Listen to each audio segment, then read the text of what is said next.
सुवर्ण संधी अहमदनगर जिल्ह्यातील अग्रगण्य पतसंस्था पोहेगाव नागरी पतसंस्था कोपरगाव आपल्या सर्वांसाठी घेऊन येत आहे फक्त 9 मिनिटात 90% सोने तारण कर्ज। चला तर मग संधीचा सोनं करूया।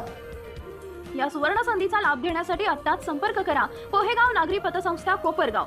आमचा पत्ता गोदाम गल्ली भाजी मार्केट कोपरगाव जिल्हा अहमदनगर। संपर्क क्रमांक 02423 226923। कालच देशाचे प्रधानमंत्री नरेंद्र मोदी यांच्या हस्ते निवडणूक प्रकल्पाचं लोकार्पण झालं आणि त्यानंतर झालेल्या सभेमध्ये पवार साहेबांचं नाव न घेता त्यांनी प्रश्न उपस्थित केलेला आहे की त्यांनी शेतकऱ्यांसाठी काय केलं, कसं बघता या प्रकरणी?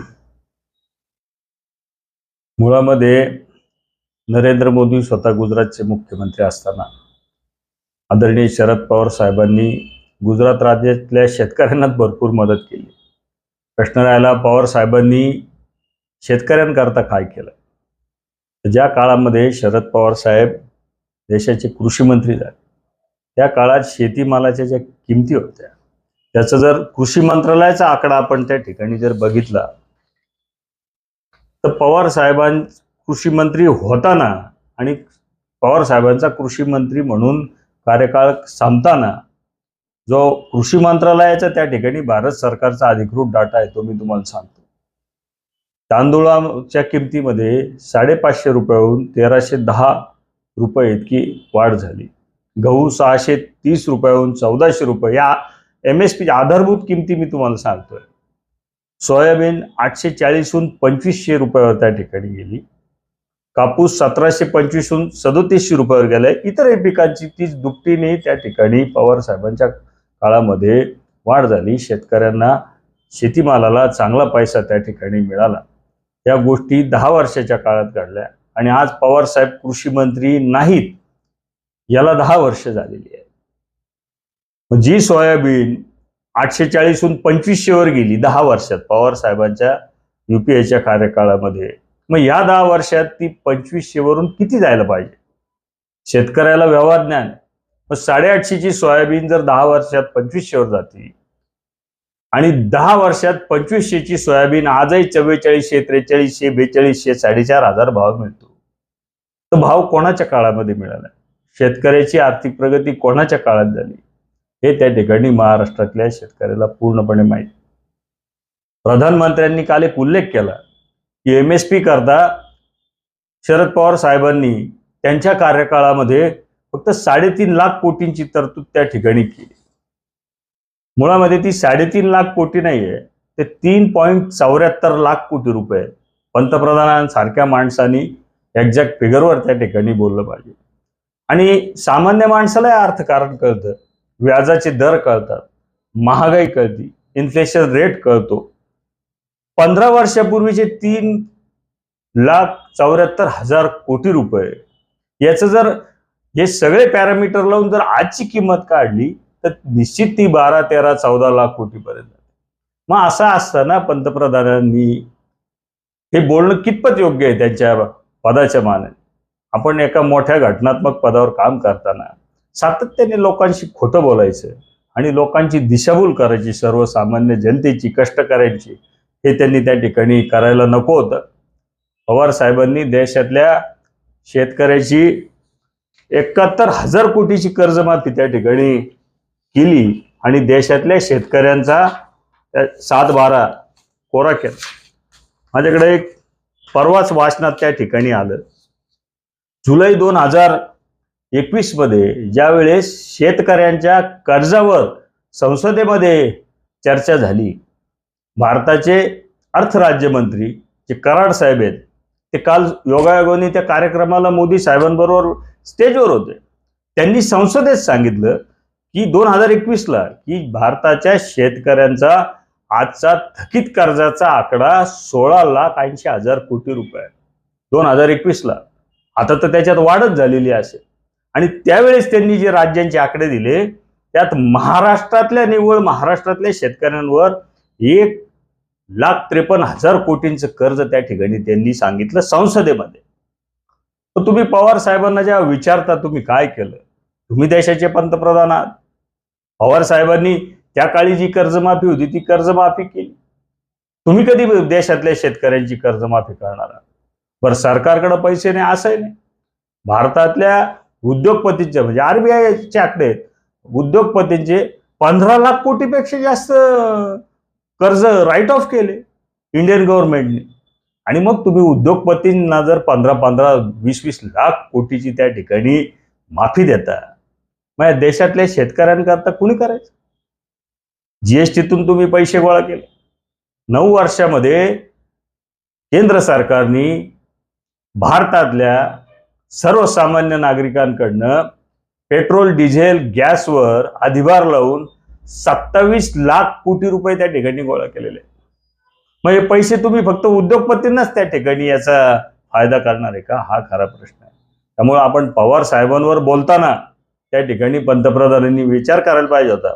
खरं तर पवार साहेबांनी कृषी आणि सहकार क्षेत्रात केलेल्या कार्याची नोंद घेऊन त्यांनीच पद्मविभूषणचा त्या ठिकाणी पवार साहेबांना पुरस्कार 2017 साली दिला होता. देशातल्या म्हणजे महाराष्ट्रातल्या नाही, पंजाबातल्या शेतकरी असतील, केरळचा तांदूळ उत्पादक असेल, पंजाबचा गहू उत्पादक असेल, गुजरातचा बटाटा उत्पादक असेल, हे सगळे शेतकरी, दूध उत्पादक शेतकरी असेल, या सगळ्यांना पवार साहेबांनी त्या ठिकाणी शेती करता काय केलंय माहिती आहे. त्यामुळे मोदींनी काल तसं बोलून स्वतःच त्या ठिकाणी अवमूल्यन करून घेतलं असं मला वाटतंय. नुकतीच कांद्याचा विषय त्या ठिकाणी प्रश्न चर्चेला आला होता. मला आठवतं जेव्हा संसदेमध्ये कांद्याच्या माळा घालून काही खासदार भारतीय जनता पार्टीचेच होते, ते जेव्हा गेले तेव्हा पवार साहेबांनी सांगितलं होतं की माणसाच्या दैनंदिन खाण्यामध्ये, जेवणामध्ये कांद्याचा हा वाटा कितीचा असतो आणि त्यातून जर आमच्या शेतकऱ्याला पैसे मिळत असतील तर त्याच्याकरता फार काही तुम्ही शॉप केला नाही पाहिजे. आणि मोदी सरकारने 40% आता त्या ठिकाणी निर्यात कर कांद्यावर लावला आणि महाराष्ट्रातल्या, फक्त महाराष्ट्रातल्या शेतकऱ्यांचं 3 ते 4 हजार कोटीचं नुकसान केलं. त्याच्यावर मोदी काही बोलत? मुळामध्ये देशातल्या शेतकऱ्यांकरता आजपर्यंत सगळ्यात मोठं काम शरद पवार साहेबांनी केलंय आणि त्याची जाणीव महाराष्ट्रातल्याच नाही तर सगळ्या शेतकऱ्यांना त्या ठिकाणी आहे. त्यामुळे मोदींनी जरी टीका केली तरी पुरोगामी महाराष्ट्रातली आणि कष्टकरी शेतकरी हे पवार साहेबांना चांगलं त्या ठिकाणी ओळखतात. त्यामुळे त्या टीकेचा फार काही लोक फार विचार करतील असं वाटत नाही. आणि त्यानंतर मोदी समाज माध्यमांमध्ये ट्रोले झाले, देशाचे पंतप्रधान. अनेक लोकांनी अनेक दाखले दिले, त्यांचीच भाषणं त्यांना ऐकवली गेली, त्यांनीच पवार साहेबांच्या कृषी क्षेत्रातल्या केलेल्या कार्याचा गौरव, त्याची व्हिडिओ जयंत पाटील साहेबांनी सुद्धा तो व्हिडिओ त्या ठिकाणी ट्विट केला. त्यामुळं त्याला लोक किती गांभीर्याने घेतील त्याच्याबद्दल मला शंका आहे. आपण जर बघितलं तर निळवंडे प्रकल्पाचं लोकार्पण होत असताना त्याच कार्यक्रमामध्ये मुख्यमंत्री आणि उपमुख्यमंत्र्यांनी पश्चिमेचं पाणी पुरवण्यासंदर्भात त्या प्रकल्पासाठी भाष्य केलेलं आहे आणि त्याच्यावरती पंतप्रधानांनी बोलायला पाहिजे होतं. मुळामध्ये निळवंडेच्या प्रकल्पाचं आहे असंच. निळवंडेच्या प्रकल्पाचं भूमिपूजन पवार साहेबांनी केलं. त्याच्यानंतर त्याच्यामध्ये बऱ्याच अडचणी आल्या, कशा आल्या, कुणी आणल्या, त्याच्या खोलामध्ये मला त्या ठिकाणी जायचं नाही.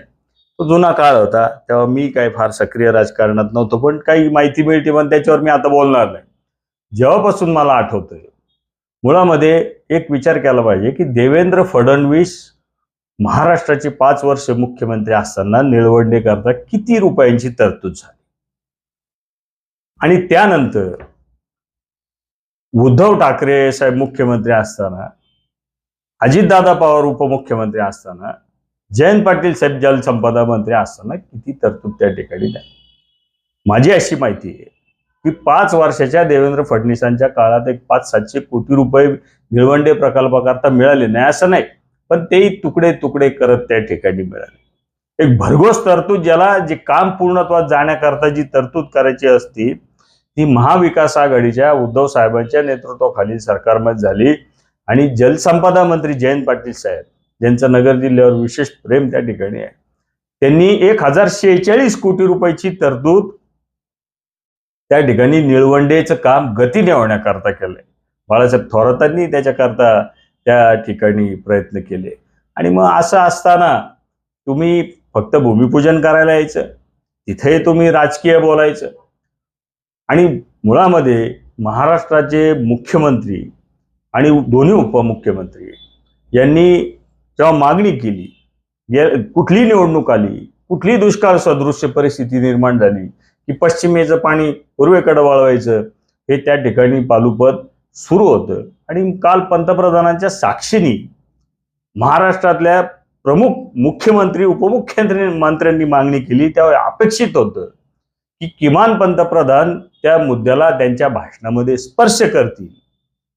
हा प्रश्न नाशिक, नगर हे जिल्हे, मराठवाड्याचे जिल्हे, या सगळ्यांच्या जिव्हाळ्याचा प्रश्न आहे. यावर्षी दुष्काळ आहे. काही दिवसानंतर कदाचित मराठवाड्याकडनं पाणी सोडा अशी मागणी होण्याची शक्यता आहे. ती झाल्यावर इकडच्या भागातली शेती अडचणीत येणार आहे. त्याच्याकरता फार स्वतः निवेदनं दिली जातात, मिटिंगा घेतल्या जातात, काही लोक न्यायालयीन लढाई पण करतात. परंतु एवढं सगळं असताना जेव्हा ती मागणी पंतप्रधानांसमोर झाली, तो जो प्रोजेक्ट आहे पश्चिमेचं पाणी पूर्वेला वळवायचा, हे राज्य सरकारच्या निव्वळ ताकदीवर ते होऊ शकत नाही. त्याला केंद्राचं पाठबळ लागणार आहे. आणि मग एवढी मागणी करूनही लाखो शेतकऱ्यांच्या जिव्हाळ्याचा, करोडो शेतकऱ्यांच्या जिव्हाळ्याचा प्रश्न असलेल्या प्रश्नावर जर पंतप्रधान अवाक्षर काढत नसतील तर त्याच्याबद्दल म्हणजे त्यांच्या मनात शेतकऱ्यांबद्दल किती भावना आहे किंवा महाराष्ट्राबद्दल किती भावना आहे हे त्या ठिकाणी समजून येतं. हाच जर प्रश्न कदाचित गुजरात राज्याचा असता तर त्यांनी पूर्ण ताकद लावून तिथं सांगितलं असतं की मी इतके 1000 कोटी देतो, तितके 1000 कोटी देतो.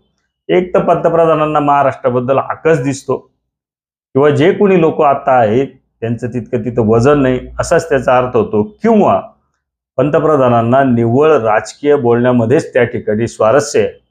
जे चांगल्या कामाला यायचं, आपल्या लोकांचं कॉन्ट्रीब्युशन नाही आहे, जे विरोधात आहे आज त्यांचं कॉन्ट्रीब्युशन आहे, अशा प्रोजेक्टचं उद्घाटन करायला यायचं, त्याच्यामध्ये त्यांच्याच नेत्यांवर टीका करायची आणि वरून जेव्हा मागणी केली जाती त्या मागणीकडे सोयीस्करित्या दुर्लक्ष करायचं आणि भलत्याच विषयावर बोलायचं आणि सातत्याने मूलभूत प्रश्नांपासून लक्ष विचलित करायचं, हा एक कलमी कार्यक्रम त्या ठिकाणी आहे.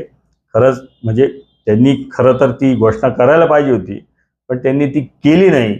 याच्यात मला काही फार आश्चर्य वाटत नाही.